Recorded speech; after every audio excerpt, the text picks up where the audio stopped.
peço que voltem a abrir. Mas antes, vamos orar. Senhor Deus, muito obrigado, Pai. Obrigado mais uma vez. Obrigado por este culto, obrigado pela nossa vida. Que neste momento possamos, Pai, estar atentos à Tua palavra. Que neste momento possamos estar atentos, Senhor, à mensagem que o Senhor quer trazer ao nosso coração. Que o Senhor fale hoje. Que o Senhor nos faça ouvi-lo, Pai. E que a Tua palavra gere frutos em nossas vidas. Ajuda-nos a entender, ajuda-me a explicar. E ajuda-nos, Senhor, a juntos como igreja, crescer mais e mais em graça e sabedoria, através daquilo que o Teu Espírito Santo faz em nossas vidas. Em nome de Jesus. Amém.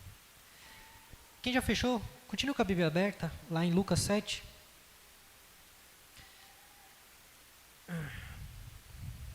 O tema da nossa mensagem de hoje é: ame a Cristo verdadeiramente. Existia, ou houve, um jovem casal que havia acabado de se casar. E eles tinham mudado, né, para uma casa nova. Recém-casados mesmo, pós-lua de mel, estavam estreando a casa nova. E eles foram para um bairro novo, onde eles não conheciam ninguém. E na primeira manhã, enquanto eles tomavam café, a esposa, a jovem esposa, ela olha da janela de sua casa para a casa da vizinha e ela percebe que a vizinha está estendendo roupa. E quando ela vê a vizinha estendendo lençóis e roupas no varal, ela meio que ri debochada e chama o marido e disse: olha, meu bem, aquela vizinha não sabe lavar roupa. E ela está estendendo roupa suja no varal, que curioso, né? Será que não tem ninguém para ensinar ela a lavar roupa? O marido, bom, olhou, né? Como a maioria dos maridos fariam, olhou, não é comigo, beleza, segue a vida. Isso foi se repetindo, dia após dia, mês após mês. E alguns meses depois, logo de manhã, essa mulher novamente olha pela janela e ela toma um susto, ela se surpreende. E ela fala: veja, meu bem, parece que alguém ensinou aquela mulher a lavar roupa. Finalmente as roupas delas estão branquinhas. Que coisa bonita, né? O marido sempre quieto, respeitando, né, a informação da sua esposa, chega, para de tomar o seu café, vira para ela e responde: ninguém ensinou ela, meu bem. Ela: como é que você sabe disso? Não, é que eu levantei mais cedo e limpei a janela, antes de você acordar. Essa história, ela poderia ser real, mas ela não é. Só que ela representa e ilustra muito bem aquilo que aconteceu no texto que nós lemos hoje. A palavra de Deus vai nos confrontar com a verdade que ela é, ao mesmo tempo, amarga, mas libertadora. Ela vai falar sobre alguém que olhava pela janela do seu orgulho, do seu preconceito, para julgar as ações de alguém que estava arrependido. E então, por conta da sua visão deturpada, enxergava não alguém perdoado, mas alguém digno de Jesus Cristo. Como eu disse, a nossa mensagem hoje tem como tema: ame a Cristo verdadeiramente. Mas para que você ame a Deus verdadeiramente, a Cristo verdadeiramente, e deixe essa frieza religiosa de lado, nós precisamos de 4 coisas. E a primeira delas é parar de se colocar como juiz. Se você olhar dos versos 36 ao 39, o fariseu que convidou Jesus para jantar, ele convida, mas parece apenas tratar daquele protocolo de alguém que convida outra pessoa para jantar na sua casa. E hoje nós podemos achar que o convite para o jantar é algo corriqueiro, é algo apenas como uma educação, uma hospitalidade, talvez uma mera oportunidade de jogar conversa fora. É a nossa cultura, nós pensamos assim. Porém, no Oriente Médio, principalmente naquela época, creio eu que em alguns lugares, até mesmo hoje, não era simplesmente um momento para jogar conversa fora. Para um fariseu convidar Jesus, sabendo quem era Jesus, sabendo da fama de Jesus, para ele convidar para entrar na sua casa e comer com ele, que era uma intimidade muito grande, isso provavelmente carregava uma questão político-religiosa. Aquele fariseu queria saber quem é Jesus. Mais do que isso, talvez aquele fariseu quisesse testar Jesus, como tantos outros fizeram. Eles queriam saber se Jesus de fato estava do lado deles ou se Jesus era, como alguns diziam, um beberrão. E a quebra da aliança, se os irmãos forem se lembrar, ela acontece de uma forma muito peculiar. Ela acontece através do quê? De uma alimentação. Como é que o pecado entra no mundo? Quando alguém toma e come. E eu não sei se os irmãos repararam. Hoje é dia de ceia. E quais são as palavras de Cristo? Tome e coma. Então o pecado entra no mundo a partir de uma refeição. No Éden, tanto Adão quanto Eva, porque os dois estavam juntos no momento da tentação, ambos aceitaram o convite da serpente, se tornaram aliados da serpente, e para selar essa aliança, eles comeram do fruto que a serpente disse que eles poderiam comer. Então eles quebraram a comunhão da mesa de Deus e se assentaram na mesa do diabo, se assentaram na mesa dos demônios. O pecado, a morte, ambas essas coisas entraram no mundo pela boca, por uma refeição. E a partir daquele momento, a mesa da humanidade foi amaldiçoada. Nós passamos a jantar com o inimigo. Aliás, passamos a chamar o inimigo de nosso amigo. Depois, em Gênesis 3, e durante toda a narrativa das Escrituras, nós vemos Deus agindo na história com um plano de trazer de volta os seus escolhidos, a humanidade, os seus eleitos, para a sua mesa. E nós vemos Deus comendo com o ser humano. Em Gênesis 18, aparecem 3 figuras a Abraão. Uma delas, claramente, é Deus. E em Gênesis 18, Deus se alimenta com Abraão a partir da comida que ele ordena que Sara fizesse. Então, Abraão e Deus comem juntos. Em Êxodo 24, após a aliança ser selada com sangue, Moisés e os 70 anciões que representavam todo o povo, eles sobem um monte, o texto diz que eles veem a Deus, não são mortos, e incrivelmente o texto fala que eles fazem o quê? Comem e bebem na presença de Deus. Deus está em vários momentos se voltando na nossa direção, na direção da humanidade, para restabelecer a amizade, a comunhão, o alimento que ele sempre foi para a humanidade, o alimento espiritual. Lembra? Jesus disse, eu sou o pão da vida. De mim fluirão águas da vida. Simão, ele se via como alguém digno. E ele se via alguém digno que julgava, na posição de que poderia julgar aquela pecadora, porque ela não merecia. Ele conhecia a fama daquela mulher. Como poderia uma mulher com a fama dela se aproximar de um mestre de Israel? Só que ele julgava que aquela pecadora não merecia estar na mesa, quando na verdade ambos, tanto ele quanto a mulher, precisavam da mesma reconciliação, do mesmo perdão, do mesmo Deus. E nós temos em nossa natureza a tendência de agir como Simão. Nós temos a tendência de criar listas de pecados imperdoáveis. Todo mundo aqui tem uma lista de pecados que jamais perdoaria, ou que acha assim que é uma coisa absurda. Todos nós. Talvez você não se identifique com a mulher. Talvez você se identifique com Simão.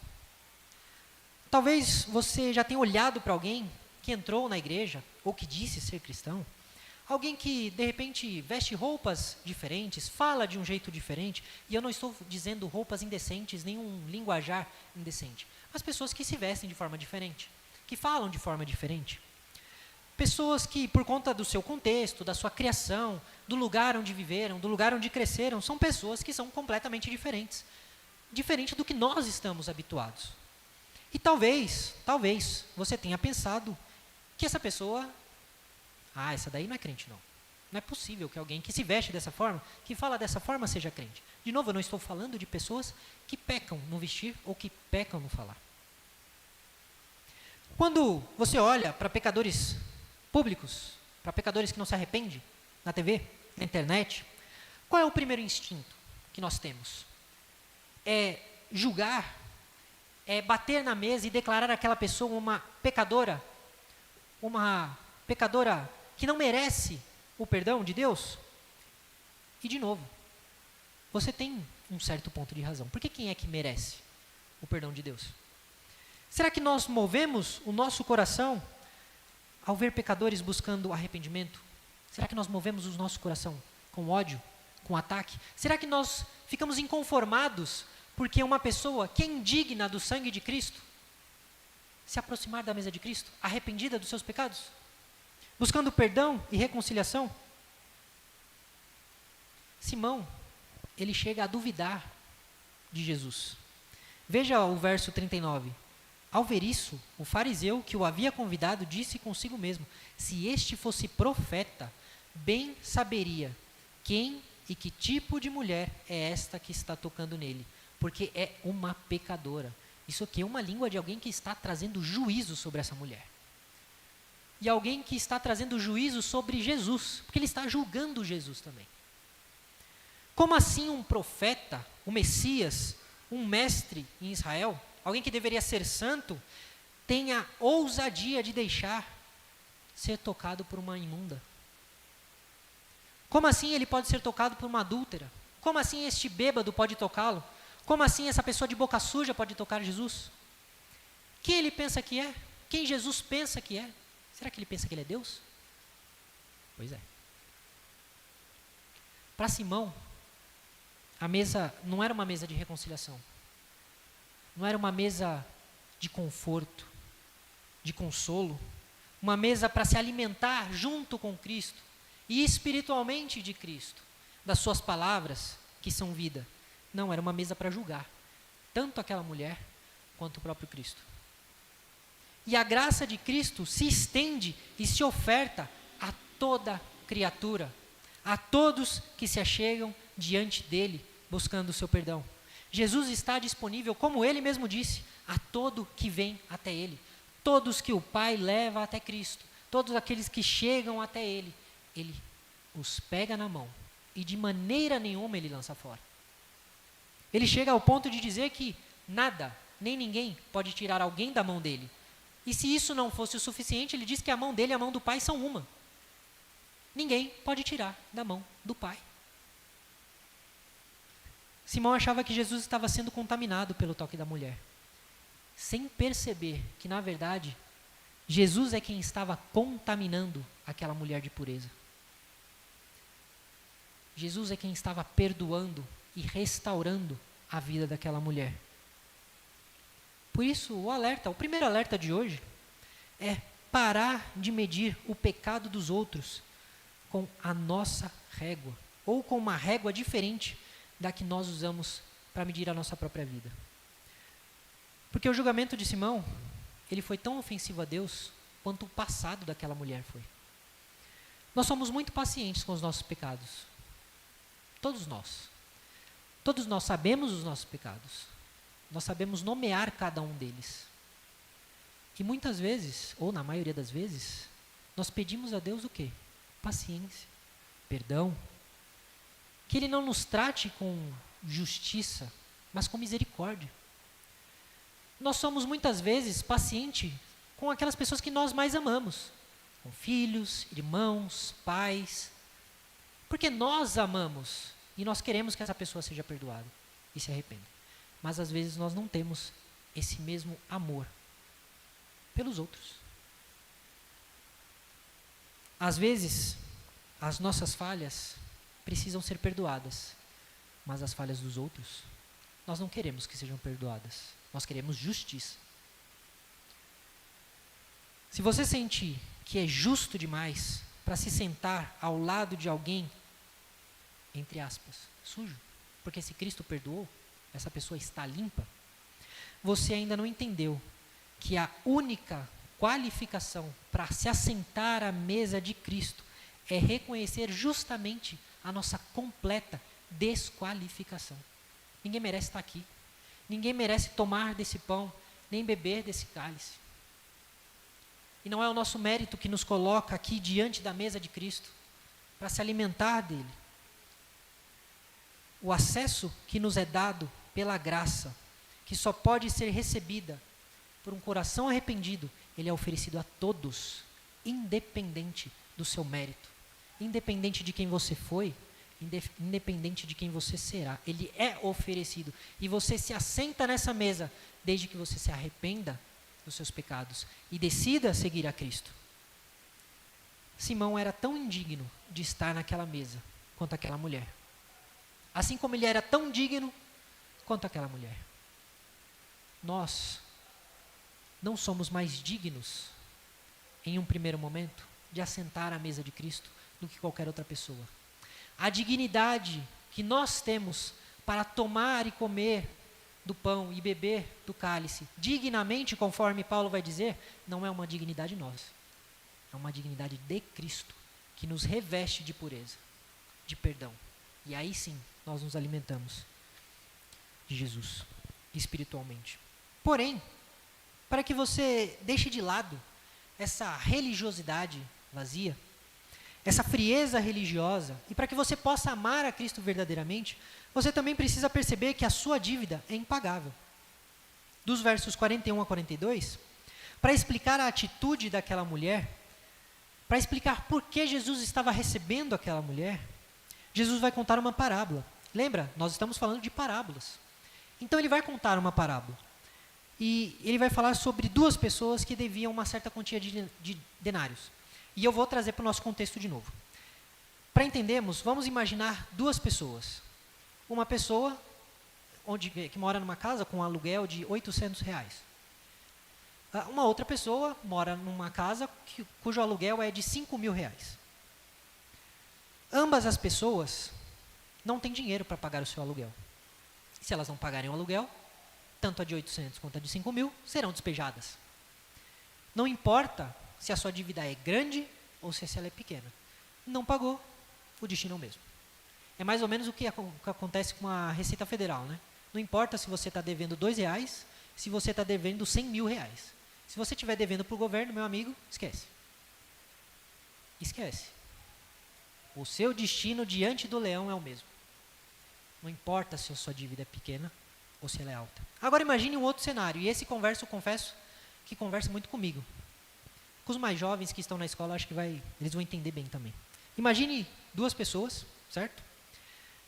Essas duas pessoas, uma delas precisa de meio ponto para ser aprovada na matéria. Meio ponto, 0,5, só isso. A outra precisa tirar 7. Se a pessoa que precisa de meio ponto não tirar o meio ponto, o que acontece? Se ela tirar 0,3, 0,4, na letra fria da lei, vai ter que repetir o semestre tudo de novo.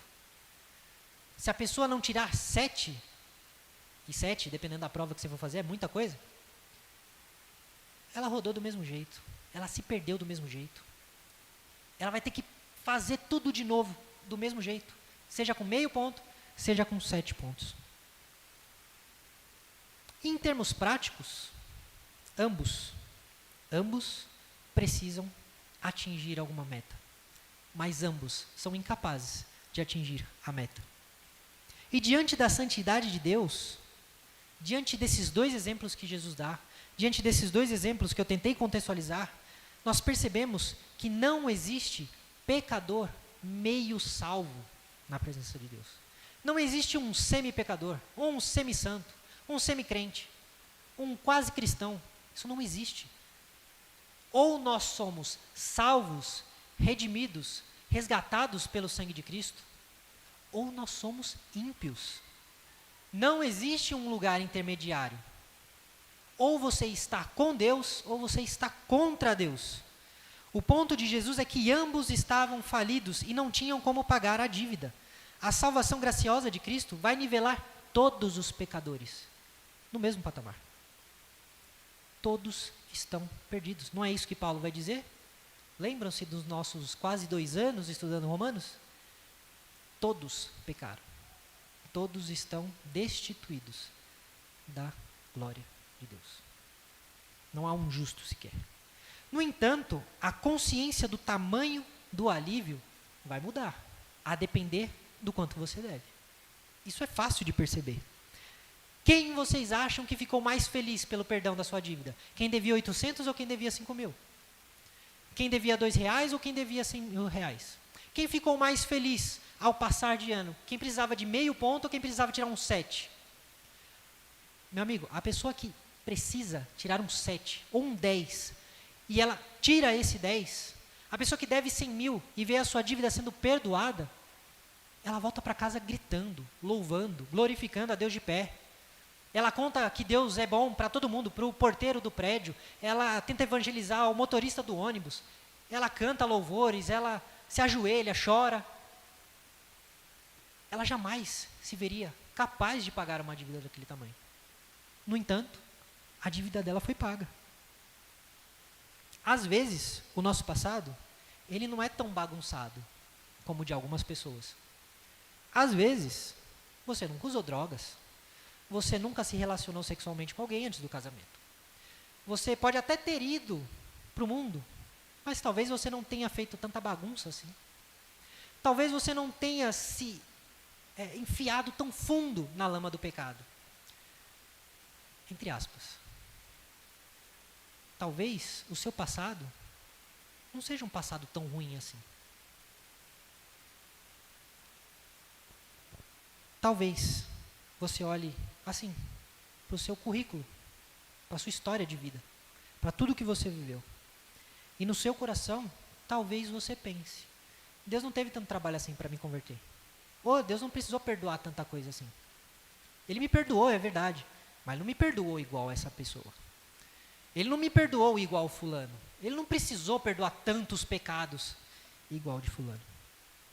Às vezes, por estarmos tanto tempo, domingo após domingo, vindo à igreja, perdemos de vista que nós não temos mérito nenhum, que nós não merecemos nada, que a graça que nós recebemos e a condição de justos que nós temos hoje, não é por nossa causa, é apesar de nós.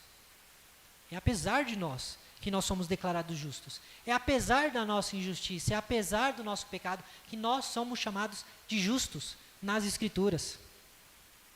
Estar na igreja no domingo cria em nós, ou pode criar em nós, a perigosa ilusão de que nós merecemos. Como diz aquela canção, né? Eu quero de volta o que é meu. Restitui, Senhor. Porque eu sou fiel. Porque eu guardo os mandamentos. Nós perdemos de vista que a graça que nós recebemos e a justiça que nós recebemos é uma graça e uma justiça que vem de Cristo.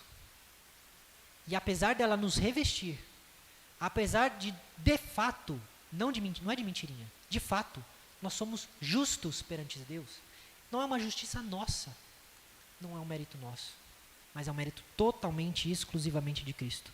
Porque Cristo viveu uma vida perfeita.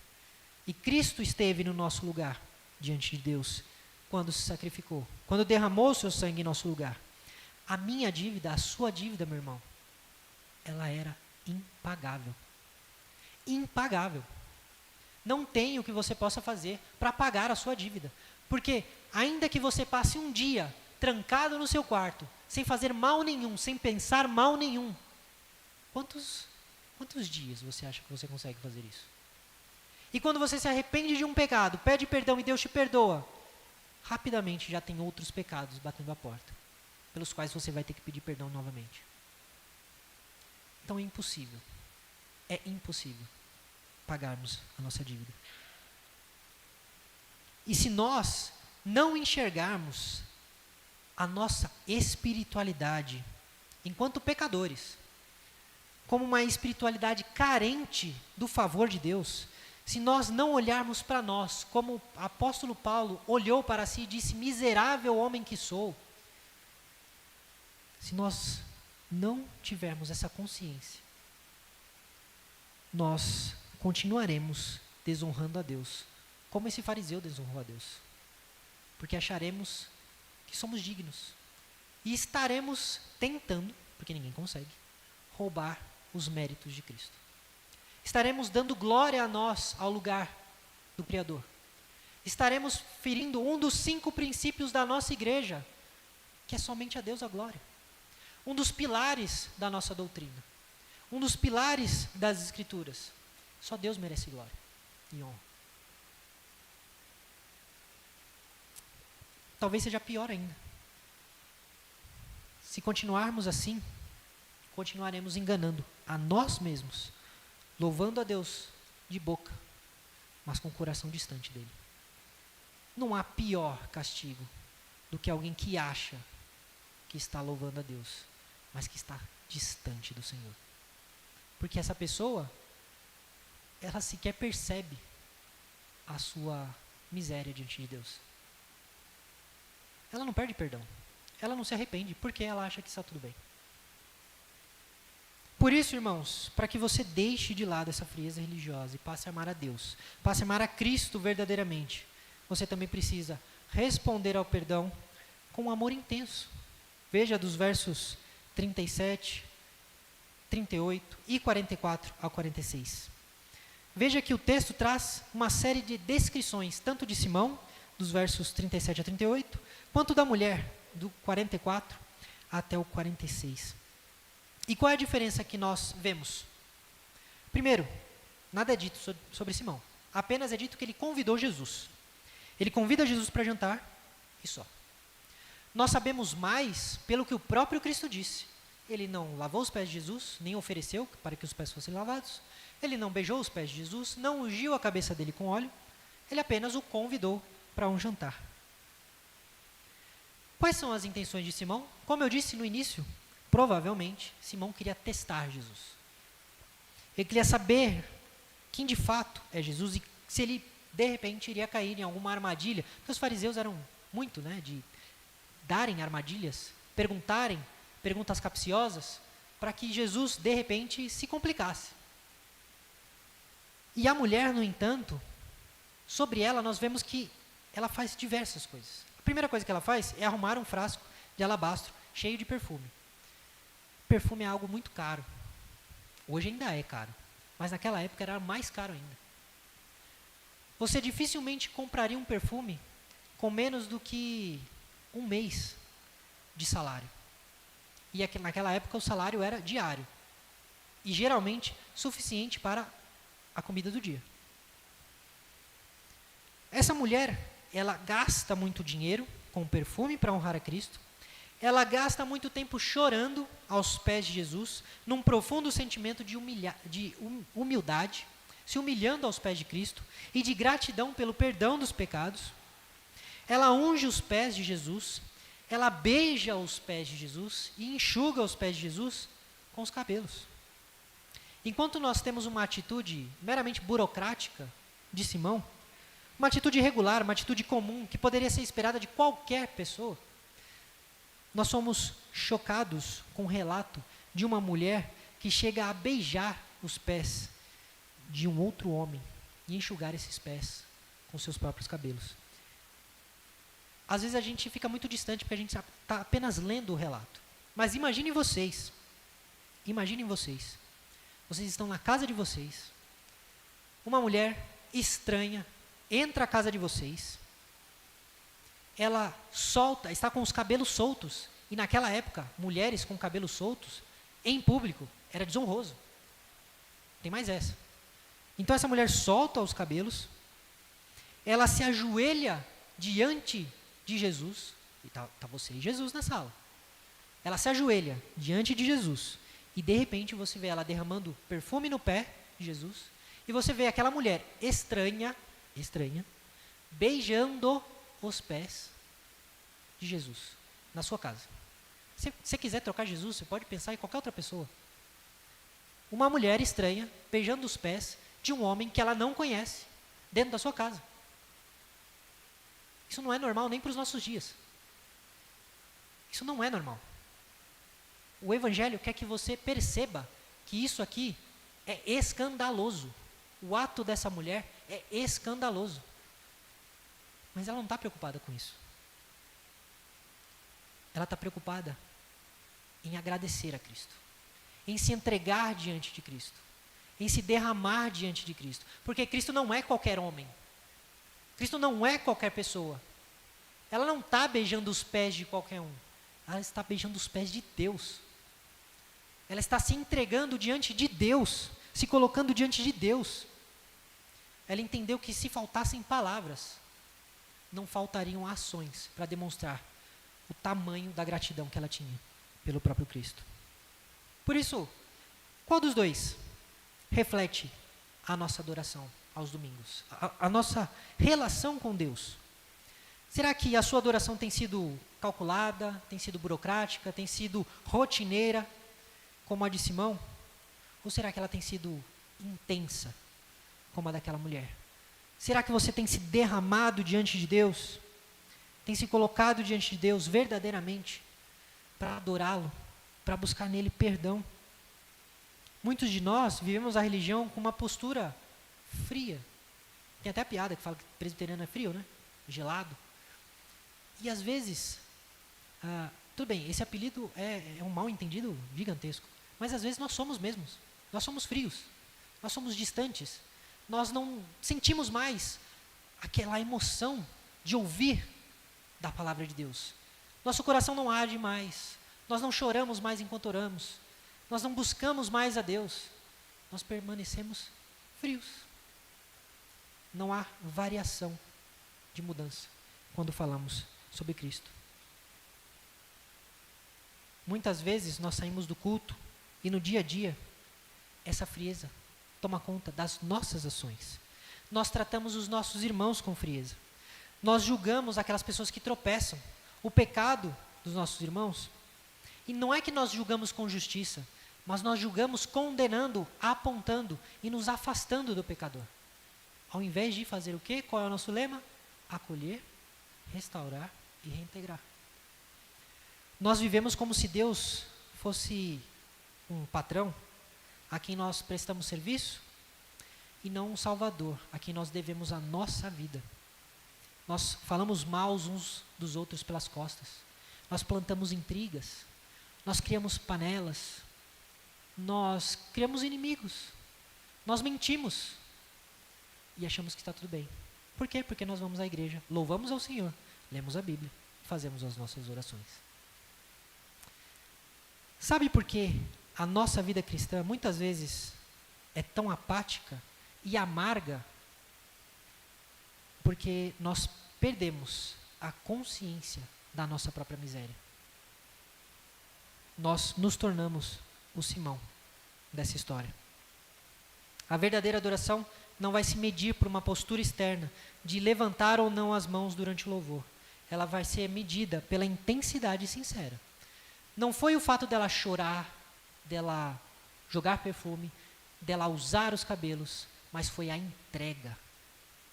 E a entrega dela fez com que ela fizesse todas essas coisas. Quem acha que deve pouco a Deus, entrega pouco. Mas quem sabe o tanto que foi perdoado, o quanto deve a Cristo, essa pessoa entrega tudo a Jesus. Ela entrega tudo. Eu compartilhei um vídeo, creio, hoje, onde o John Piper, ele fala algo muito bonito. Nós tivemos uma polêmica, né, da Luana Piovani, dizendo que os evangélicos são o que há de pior na escória do brasileiro.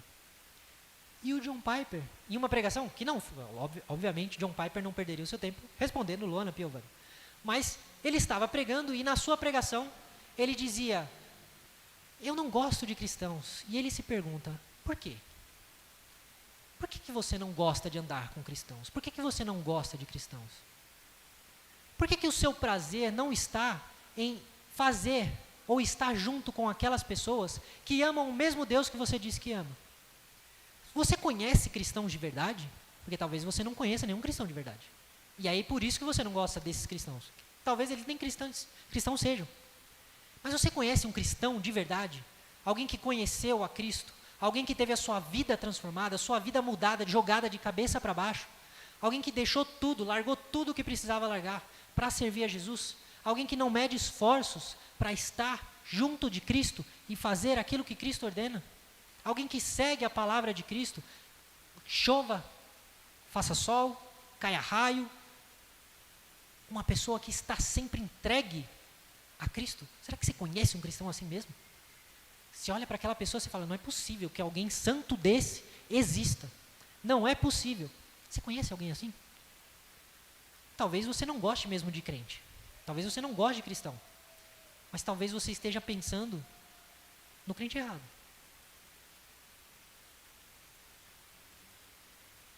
Quando você entende que você estava caminhando para o mesmo inferno que esse fariseu, que essa mulher, antes de ser perdoada, e que Cristo rasgou a sua dívida na cruz do Calvário, a sua vida inteira deixa de ser um protocolo, onde você calcula, eu posso tirar um tempo daqui para dar para Jesus.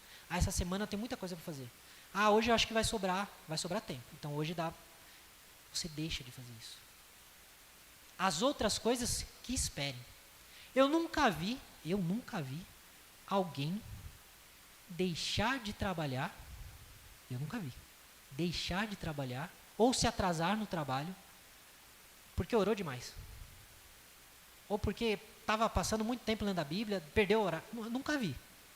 Nunca vi ninguém faltar no trabalho por causa de motivos religiosos. Talvez a gente possa falar de pessoas que não trabalham de sábado, né? Mas eu nunca vi. Agora eu já vi muita gente deixando de ler as Escrituras, de participar do corpo de Cristo por causa de trabalho, por causa de escola, por causa de um monte de coisa. E aqui, eu não estou dizendo que você não possa ter o seu tempo para fazer as suas coisas. Eu só estou dizendo que é muito mais fácil, na maioria das vezes, eu abrir mão de estar com Deus, de me focar em Deus, do que do resto. Porque o salário, se não cair na conta, aí vai me apertar. Aí vai me doer. Mas e se Jesus não estiver comigo? Será que não vai doer mais? Será que não vai ser um pouquinho pior do que talvez, um salário menor? É algo a se pensar. Por fim, para que você deixe de lado essa frieza religiosa, essa apatia espiritual e passe a amar Cristo verdadeiramente, você precisa descansar na garantia da salvação. Versos 48 a 50. Enquanto Simão recebe uma história para repensar a sua atitude, aquela mulher recebe duas respostas. A primeira, seus pecados foram perdoados. E a segunda, a sua fé te salvou. E a gente precisa entender bem isso aqui. Isso nos mostra que a atitude daquela mulher, ela é na verdade um fruto de um coração perdoado, de um coração entregue. Porque você pode ser movido ao engano de achar que foi a atitude da mulher que fez com que ela fosse perdoada. Só que se os pecados dela tivessem sido perdoados por causa do que ela fez, a história que Jesus acabou de dizer não teria servido para nada. Jesus estaria se contradizendo. Essa mulher, ela foi salva pelo quê? Porque ela creu. A sua fé te salvou. Sua fé em quem? Em Cristo. Embora ela fosse uma pecadora suja, uma pecadora de fama terrível, ela agora estava completamente limpa, purificada, livre do seu pecado. Aquilo que Jesus fez por ela mudou a vida dessa mulher. Apagou completamente aquilo que ela fez. Por isso, aos que agem como Simão, talvez nós deveríamos perguntar: quando foi a última vez que nós choramos pelo nosso pecado? Quando foi a última vez que o seu amor por Cristo te moveu a mudar drasticamente a sua vida, as suas atitudes, o seu modo de pensar? Teve alguma vez que você foi radicalmente confrontado e transformado? Ou será que a sua vida cristã continua a mesma, desde sempre, apenas com mudanças pontuais? Todos nós, e eu me incluo nisso, somos teimosos. Quem me conhece sabe, né? Principalmente quando trata de se defender os nossos desejos, as nossas paixões, aquilo que nós gostamos e queremos. Mas diante de Cristo, o nosso orgulho deve virar pó. Porque não é mais sobre nós, é sobre Cristo. Nós precisamos render àquele que denuncia os nossos pecados, nós precisamos nos render a Ele, para que então, arrependidos, nós ofereçamos um culto. E não só um culto público aos domingos, mas um culto todos os dias das nossas vidas. É preciso haver entre nós a plena consciência da nossa depravação, para que nós possamos entender a grandeza da graça que nos alcançou. Eu só vou entender o tamanho do perdão que me alcançou o dia que eu entender a gravidade e o tamanho do pecado que eu fui perdoado. Aos que se veem como essa mulher, se você sofre com o seu pecado, se você sente o peso esmagador da culpa, Faça como essa mulher. Volte-se para a única resposta possível: Jesus Cristo. Leve a Ele as suas culpas. Leve a Ele a sua dor. Porque Ele, como vai dizer o apóstolo João, é fiel e justo para nos perdoar e nos limpar de toda iniquidade, de todo o pecado. Não sobra sujeira que Jesus não apague, que Jesus não limpe. Não importa o seu passado, não importa o quão ruim você já tenha sido, não importa as coisas que você fez, não importa quantas pessoas você magoou, não importa quantas coisas ruins você fez. Deus pode perdoar e zerar a sua conta. Eis aqui, hoje, o Cristo, o Deus homem, que pode te perdoar e livrar de todos os teus pecados. Não há saída, não há esperança, não há o que ser feito à parte de Jesus, porque é somente nele que nós podemos encontrar a paz. Na casa de Simão, nós vimos uma mesa que funcionava como um tribunal de julgamento. Foi isso que eu disse no começo.